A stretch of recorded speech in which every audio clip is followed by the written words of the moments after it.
This is the Balanced Advisor Podcast with Dr. Travis Perry, helping financial advisors like you achieve balance in their lives. Welcome to another episode of the Balanced Advisor Podcast. I am your guest, Dr. Travis Perry, and today I am joined by Mitch Anthony. Mitch is an author of 17 books for financial advisors, Storytelling for Financial Advisors. If you remember that one, that's one that really grabbed me as an advisor. He's the pioneer of life-centered financial planning, columnist for Financial Advisor magazine, and named industry top mover and shaker by Financial Planner magazine. He's also an adjunct professor there at Texas Tech. Welcome, Mitch, to the show. Happy to be here, Travis.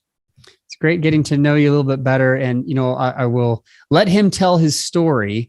He calls himself an accidental tourist in this industry, but I love to let everyone share how they got involved in this industry. And then I'll share a little about how he's affected my life as an early advisor. Mitch, why don't you take it away? Well, okay, so let's start with the accidental tourism. I'm literally in my backyard on a May afternoon teaching my 5-year-old daughter how to plant a flower, right? This is a great life experience. My wife comes walking in the yard holding a phone and hands the phone to me and says, "It's a broker." And I'm thinking, great. Yeah, some guy's cold calling me during this beautiful life moment. And the guy, he says, "Hi, this is so-and-so." And I said, "Hey man, sorry, I'm busy right now. Can't talk. Got to go." I hang up. Then my wife turns to me and says, she looked at me like I just killed the cat. And I said, "What?" She said, "They have 400 people coming to a banquet and their speaker got sick. And someone told them to call you." And I said, "Well, did it ever occur to you to say that to me when you handed the phone instead of saying it's a broker?"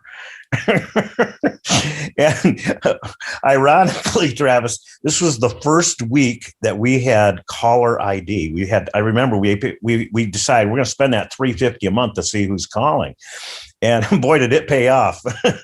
So I push the button. I call the guy back. I come crawling back on my hands and knees. And I'm like, "I'm sorry, man. I had no idea what your situation was." And he told me the situation. I said, "Who's coming?" He said, "Retired people or people nearing retirement. And it's a free chicken dinner." And I said, "Oh, I think I got to talk. It's called Don't Ever Grow Old." It was actually the philosophical seedbed of my book, The New Retirement Mentality.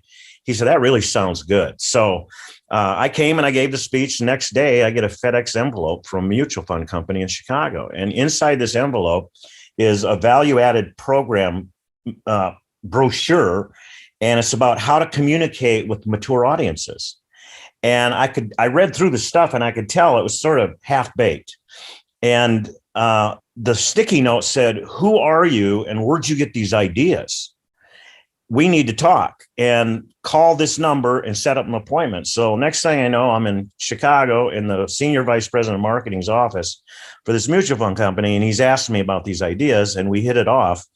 And his name was Scott West. And we together wrote the book, Storytelling for Financial Advisors, using the idea that the way you get people to understand complicated, complex topics is to use the language of the known to explain the unknown. Use the use the parable, the metaphor, the analogy, the illustration, the story, and that just sort of caught a tailwind from that, Travis.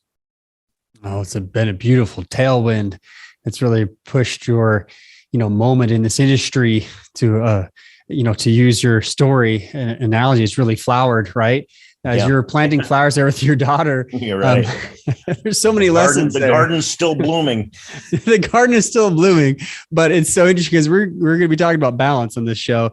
And, here you are, trying to keep those boundaries, and you said it clear. I don't want to talk to this guy.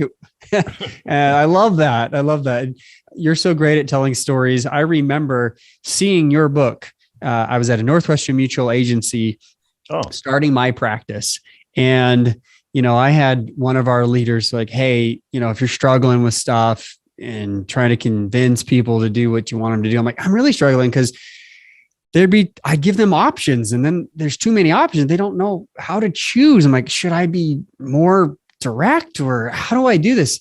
But once I read Storytelling for Financial Advisors and got the gist of how to do this, it totally changed my practice. I went from, here are your 3 options, to I just told stories. I would get out my yellow pad paper and I would I would illustrate for them. I actually got really good at this. I started doing upside down drawings of what I was explaining to them because I wanted to make it about them. Right. It was all about them, Mitch. So that's great. Thank you and Scott for what you guys have done for me as an early advisor. Like, this is a great moment for me to thank you for what you've done. That's really cool. Let's talk about balance, because there you are planting a flower. You know, you made an exception. Thank goodness you had caller ID to give a call back, but obviously that's bloomed to something you probably didn't even imagine. Here you are, you know, with 17 books to your name, as such an advisor to advisors. Everybody knows. If you don't know, check out Mitch Anthony, what he's done. Go to Amazon or anywhere else to get his books. But when we talk about, you just remind me of something, Travis. Yeah, I'm going to jump in here. Please do. You remind me, thinking of balance. This is really germane to how I got here. I haven't worked for many people in my life. I just don't. I have very low tolerance for stupidity, and a very low tolerance for misdirection, and a very low tolerance for manic personalities, etc. And but I took a consulting gig for a year and a half. And I was supposed to consult 3 days a week. And this is for a guy who'd taken 4 companies public. And as part of my contract, he basically for 3 days a week gave me a full-time salary and 150,000 shares should the company go public. So this is a big, it's a heck of a deal for me. But this was a guy who didn't listen to anybody, and he was obsessed. He worked 18-hour days. I had to drive an hour and a half in the morning to get to work, and then I would leave at 4:30. I would get there at about 7:30 in the morning, sometimes 7. I would leave at 4:30. So he comes in one day to chastise me. And by the way, I took his company from being in 70 stores to 1,750 in this year and a half, right? And he's going great guns. And he comes into my office one day and begins to chastise me for leaving at 4:30. He said, I work 17 hours a day, and I thought about, I remembered a week before that, his wife was sitting in the office looking depressed because he'd forgotten it was their anniversary. And I'm thinking, and he's telling me how I don't contribute my time the way he contributes his time. And I'm thinking, you're not my hero. Right. And that day I'm driving home. I got this hour and a half drive through traffic through St. Paul, Minnesota. And I'm halfway home when I suddenly notice that my hands are choking the life out of my steering wheel. I am so filled with tension and stress over this guy and this situation that, and it suddenly dawned on me, I've been choking the life out of this wheel for 45 minutes and didn't even know it. Right. And a little voice said to me, if you don't begin to write, the writer will die. And I knew I had books in me, but I didn't have time to do them. Right. I knew I had a calling, and I just didn't have the time to do it. And so I came home and I told my wife, I've got to quit. And which meant we're walking away from those 150,000 shares, which could have made us millions down the road. But I just said, my wife said, then get out. And she backed it and have never looked back. But anyway, I hadn't thought of telling that story today, but when you said what you said, it kind of stirred it up. Well, I'm glad. I just know the word for a treat with all your stories, because these stories are bringing the point, like you're a master storyteller. Because the question I had was, what's your definition of balance? And I can see with what your definition of balance isn't, right? It's not working 17, 18-hour days. It's not, forgetting your wife's you and your wife's anniversary and not paying attention to life. Like, it's just the opposite, it seems. It seems like you had a moment there that really changed the trajectory of your life. Yeah. So let's talk about what it is. Like, what is your definition of balance?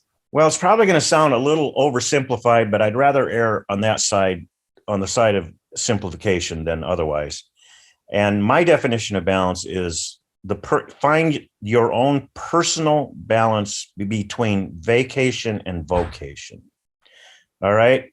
And we've got a twisted sort of ethos in our society, and it's all tied to retirement. And this is why I am an anti-retirement voice, because people they'll vocate their life away, and have no time to play, no time for leisure, no time for anything. And then they suddenly think they're going to pull the emergency brake on that. They're going to leave that vocation and they're going to enter full-time vacation, which leaves souls empty, right? I remember my wife and I playing a round of golf 25 years ago. And this was before I got into financial services. I used to speak in schools to kids in the gymnasium, right? I was that guy. and I would give these talks. Well, so literally all summer I didn't have anything to do, right? I could do some creative work or something. So I played golf every day in the summer, like you would do if you were retired. And I remember standing on the number 7 fairway with my wife, and I hit a shot, and it suddenly dawned on me, and I turned to her and I said, "Do you realize I'm wasting all my creativity and all my energy on this game? I love this game, but I could not do this every day if this is all I had to do. I couldn't do it." And so that's when I had my epiphany of there's this life of all vacation is a mirage. It's no good. And you got to have, I put it this way to people on retirement, you got to have enough reason to wake up and enough purpose to wake up in the morning and enough money to sleep well at night. But don't think for a minute that having the money will give you purpose. Money will fund a purpose, but it won't find a purpose. That purpose has to pre-exist. And so anyway, that's my definition. Find your personal balance between vacation, vocation. And I can't prescribe that for you or anybody else. I just know what works for me. Wow. That's all I got to say. Wow. You've had some like mic drop moments there. Enough reason to wake up and enough money to sleep well. Money will fund a purpose, but it won't find a purpose. Like those to me, those are hard hitting. I love this idea between vacation and vocation. You see, I had a very strong impression. I need to interview my grandparents. I lived really close to them at the time. And I was like, why not? Let's go interview and get on back then tape, their life story. And you know what's interesting? My grandpa and his idea of life is very much like what you were talking about here, in the good way that no, it's to be enjoyed. It's not just to work all the time and then retire. And he saw a lot of, people who retired, and he's like, I don't want to retire because then I'm going to die. Like, and there are studies that show especially among men, as soon as they retire, they have a much higher likelihood of dying. Retirement used to be a thing that was only supposed to be 3 years before you die. If we go way back when it was supposed to be, you retire and then you die. But I think we're living longer. We have this idea of what are we contributing, giving back to society. I think you nailed all these points really well, Mitch. And so I appreciate you bringing this up. And there does need to be a balance. What do you see in your own life, or what have you seen? What have maybe you had to get past, challenges that you've dealt with when trying to get this balance between vacation and vocation? Well, I mean, I think everything in life is a trade-off, right? It's like my wife and I, we've found agreement on this, that every opportunity may not be good for you. Every paycheck here's a question I ask professionals that are sort of in their midlife professional state. I've had lunch with lawyers that said, I hate being a lawyer, and they're got 20 more years to go. And the question I developed for these people was, how much is your paycheck costing you? Not what is it paying you? What is it costing you? And I think one of the big balance dilemmas in life is between income and the outgo of energy, right? You have to earn that income. And there have been opportunities that have come that would have paid good money, but we looked at it and said, no, they're going to ask too much from us. Right? They're going to ask too much. We're going to have to give up. To me, the greatest thing money can buy is autonomy. That's to do what I want with the people I choose to work with at a pace I'm comfortable with for as long as I decide. That's autonomy. That autonomy is priceless. And so, I've had people in the industry get after me and say, how is it you can rail against retirement when that's our whole profession is built around retirement savings? How are we going to motivate people to save? And I say, why don't you tell them to start a freedom fund? Okay.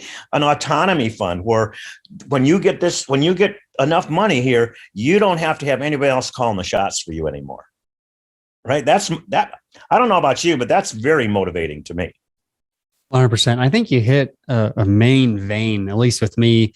I know advisors who are listening, you have all sorts of different views. I know I've interviewed many, many, many of you on these topics, but this is a really great point, Mitch, where people are not living their life now. And It's like they have it on pause until they get to retirement. Yet you'll see this new generation X, even Yers, who are saying money isn't what we're out about. It's more about experiences and, scenic routes than money, which is interesting because they're also not saving at a very high rate. I presented at XY Planning a lot. I've done some research there, and I know there's high income earners who don't have a lot saved up because they are choosing to funnel that money towards experiences versus saving for retirement. Yeah, well, they may have to take a tent on that scenic route if they don't have any money, right? So, I mean, I think the pendulum's just kind of swung so far the other way. It'll come back sort of to the middle. But I remember as a kid, this idea was forming in my head when I was 16, 17 years old, because I would talk to people that I could see were clearly miserable doing what they're doing. And I'd say, how long have you been doing this? They say, I've been doing it 20 years. And I say, well, do you like it? No, I hate it. And well, how much longer are you going to do it? Well, until I'm 62. And what are you going to do when you're 62? I'm going to buy an RV. And I'm like, I'd look at these people and like, do you realize this is your real life you're living? This is not like a video game where you get a new life, man. This is not a dress rehearsal. It probably sounded disrespectful coming from a teenage kid, but it was just like, I knew right then and there, this idea of Shangri-La being at age 62 is ridiculous. And, I debunk it pretty clearly with the history of retirement. And as you mentioned, when the first model of retirement like ours was industrialized Germany in 1885. And their original marker for retirement was 24 years past life expectancy. The average German worker in 1885 lived to be 46, and the retirement marker was set at 70. So, they worked it back to 65. We adopted the idea in 1935 here in the United States with the Social Security Act. And in 1935, the average American worker lived to be 63. So that's why they had to ratchet back the age of eligibility to 62 in 1937. So when you think about it, retirement was originally designed to be a 1-year bridge between the loading dock to the loading dock, if you will, right? It was not designed to be a 35-year vacation journey. So it's like, here's the amazing thing. I had an advisor, 35 years old, send me an email here last year. And he said, I bought a box of your books to give my clients. I'm a financial advisor. And he said, I figure I better read the book since I'm giving it to clients so I know what it's about. And he said, my wife and I started reading. I said to my wife, let's read this together. And he said, when we got done reading the book, we realized we totally buy into what you're saying. So we're going to start changing the way we live now. We're going to start bringing some balance into our life now. We're not going to wait. We're not going to backload all our fun stuff in life to when we're in our 60s. And we might, who knows? Yes, this is it. I said 2 or 3 years for retirement. You're right. The historian has spoken. It was 1 year. You've done the research on this. It is absolutely insane. I never bridged myself or marketed myself as a retirement planner. And I know some people out there, advisors, who that is your shtick. That's who you work with, retirees or pre-retirees, and maybe even have designations that are, retirement financial planner. I get it. I was very comprehensive. I wanted to help a very certain demographic, but comprehensive planning. But retirement, it seemed like when I was working for the big BD and, Northwestern Mutual, it was like retirement was there as a sales point. It was simply there to be like, here's your retirement gap needs analysis. Yep. Here's your life insurance need based on getting to retirement and after when Social Security kicks in. And it was all this fine-tuned stuff. It was really cool. I mean, I love the numbers. I love crunching it and creating plans but it really got me thinking, like when my dad died at age 49, well, now life really happened. Life really happened to me. Yeah. And I appreciate life insurance. Thank goodness for life insurance for helping my mom and my family and other people, affected by it. It's for my mom to, recreate her life and begin again. But the reality is, I think we've been doing it wrong for so many years. Thank you for bringing this voice out. As you're looking at other advisors, and you brought up the story of this advisor who is now making a life change, which is awesome. That's what you want, right? That you're here to write, to motivate and help other people. And as a fellow writer, I get it. Like you want those kinds of stories. So what do you see as some of the biggest issues that other advisors have when they're trying to achieve balance?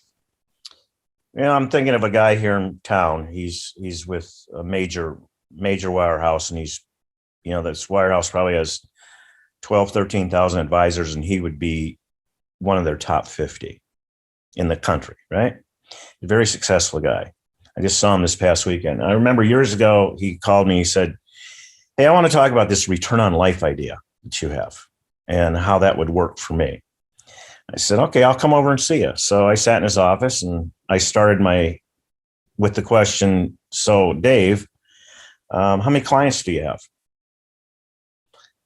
And he said, 1,500. I said, "No, Dave, I'm going to rephrase my question." I said, "You have 100 clients. You have 1,400 customers. Does that sound more accurate? Dissatisfied customers?" He said, "Yeah, that pretty much describes it." He said, "But it's not 1,400. You'd have to make it 1,404 because you got to include my wife and 3 kids." And I'm like, wow, that was profound. Right. Well, this is a guy who's so good at what he does that he doesn't know how to turn it off. Right. You can become a victim of your own success, and we're the tail's wagging the dog now. And it's like, and here we are years later. And I just said to the same guy this past weekend, "Why don't you just hire 2-3 people to take up the slack, start training them in. It doesn't have to be a cold turkey departure for you. You've built this beautiful book of business. It's trailing fees coming in all the time." But no, it's one of these guys, he does it so well that he doesn't think anybody else can do it as well, which is, you probably know this a lot better than I do. That's one way to become a victim of imbalance, is to believe that no one is competent as you are. Well, you can teach somebody, you can't, the only thing I can't teach somebody is spirit. I can't teach them to want it. I learned this as a basketball coach. I can't teach a kid to want it. They either got it or they don't. But if you're at that point where you just don't think anybody can do something as well as you can, and you can't replicate yourself, well, hey, look, Jesus replicated himself. So I guess we could try to do that too. You know what I mean? If the greatest human that ever lived is able to replicate, I think we could replicate. Yeah. This is a topic comes up every single time. I never ask the question, really. It always comes up. And you brought it up, Mitch, and that's this issue of not being able to turn it off and thinking that you're so good, that you're God's gift to this industry, that no one else can do it as well as you. Right. So I get it. Like I help advisors as they're trying to scale their business in a balanced way so that they don't let the scaling, the marketing and everything ruin their balance. But I also have seen a lot of advisors who won't scale because of this very reason. I think it's a fear-based mentality, Mitch, that not only do they think that no one else can do it as good as them, and they don't, want to give lesser service to their clients, but I also think it's a fear of not knowing that they can actually achieve better balance when they do scale it. They can actually step away from their business more when they're hiring, when they're delegating, and as they scale it, that they can actually achieve better balance. So, I guess my offensive against this whole idea is to turn the whole value proposition thing inside out. So that the person I just described has adopted a value proposition that starts with ROI, more money. And so you're in a game now where you're telling people, I can do it better than the people down the street. Well, the tacit response to that, the unspoken response to that is, okay, well, we'll see. Right? This is a horse race now. I'll give you some money. I'm going to tell you it's all my money, but I'm going to give you some money. And I'm also going to give that person some money. I'm going to see who wins the horse race. See, so right there, you're in the wrong game, because you can't. Here's what I tell the profession.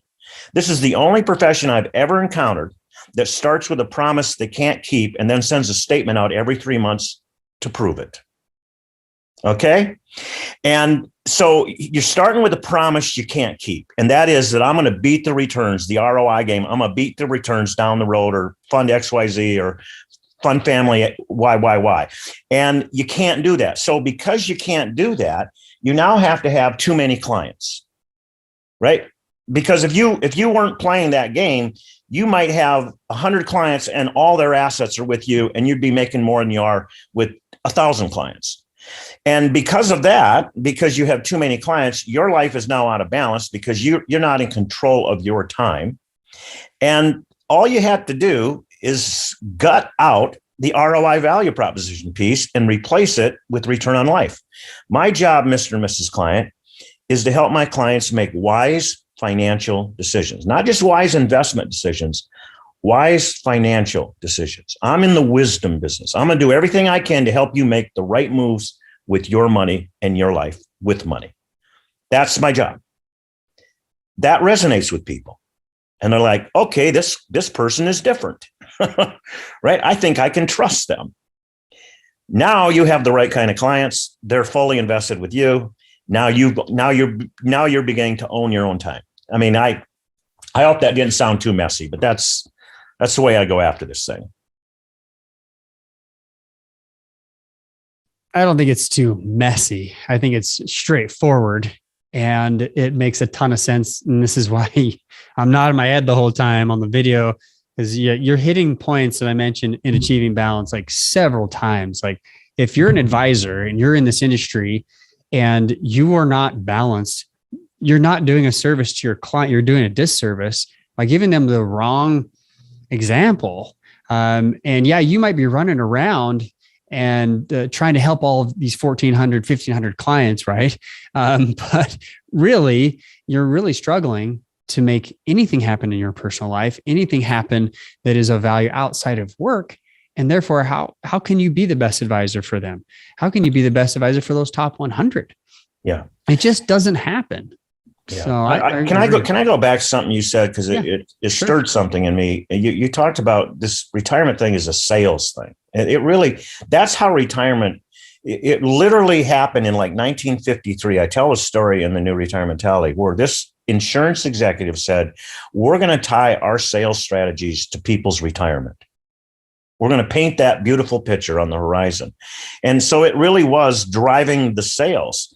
And so it's part of this whole discussion. So we're talking our clients into something that may leave them wanting. And yeah, I just got a call from a firm in Minneapolis that wants me to come up and talk this in a couple months. And they said they'd had 4 clients come in the last year and say that were retired and say, I've lost all sense of purpose in my life. I feel lost. Right. So to be an advisor, it's not just about money. It's about life. Right. It's helping people make the best decisions with their money to enable their life forward. So I didn't want to let that opportunity pass to jump on what you'd mentioned there. No, 100%. And this, we agree on this. And I would add that, it's great to have the purpose.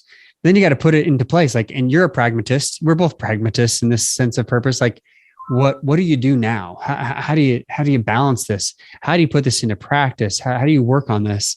And most advisors, this is where I see them struggle a lot, is they don't have a system that connects their value proposition, their values, their goals with the time that they're using. It seems to be that those are 2 separate ideas. And one is like, oh, this is the macro, but they don't ever have the micro, or they're really good at the micro and they never connect it to the macro. Therefore, they become what I call productive workaholics. They're really great at doing stuff and they get stuff done and they're productive, but they're working 18-hour days. I've had an advisor tell me they work 100-hour weeks. I'm like, how do you do that and stay sane? That's why they're working with me. They're trying to gain that sanity back. With what you're doing, I know your latest books are really geared towards retirement. Talk to us a little about how that helps move the needle for advisors to get them their own sense of balance back. Well, there's something we're not saying here that I think we need to talk about a little bit, and that is that philosophically, what undergirds this sort of workaholism and this your schedule owning you piece is the word enough. I've been sort of chastising the profession for years, saying, you guys are really comfortable looking people in the eyes and telling them they don't have enough, because it leads to more investment sales. How comfortable are you looking someone in the eye and saying, you have more than enough? Why don't you go live life for a while? Right? Or you have enough. Okay. This profession is not as comfortable saying you have enough or you have more than enough. And we need to get comfortable with that, because we've just drilled this into people's psyche that you can never have enough. And I think that's what's driving a lot of people. It's like, I can never have enough. So I got to just keep grinding away and keep, Yeah, no, I appreciate you bringing that up. That's exactly it. It's part of this. I think it's the big sales, because I was there, right? It's the big firms are out there really teaching their advisors to have this gap, fill the gap. You're there to help them. But the advisors the balanced advisors I've interviewed really are all about how to help a client have a better balanced life, how to help them live their life on purpose, right? And that's all we're about at Make Time Institute. Mitch, I know your thing is return on life, versus return on investment. I love this thought. So how else do you help advisors? Where can they turn to you? What's the latest thing that you're doing that's really going to help them to have, better balance? Well, what I'm doing is I'm equipping advisors with the tools, digital discovery tools, to help change the conversation from just return on investment to return on life with clients, and giving them a system by which they can A, understand their client's story, and B, help enable that story going forward, right? Help them navigate through the various life transitions ahead of them.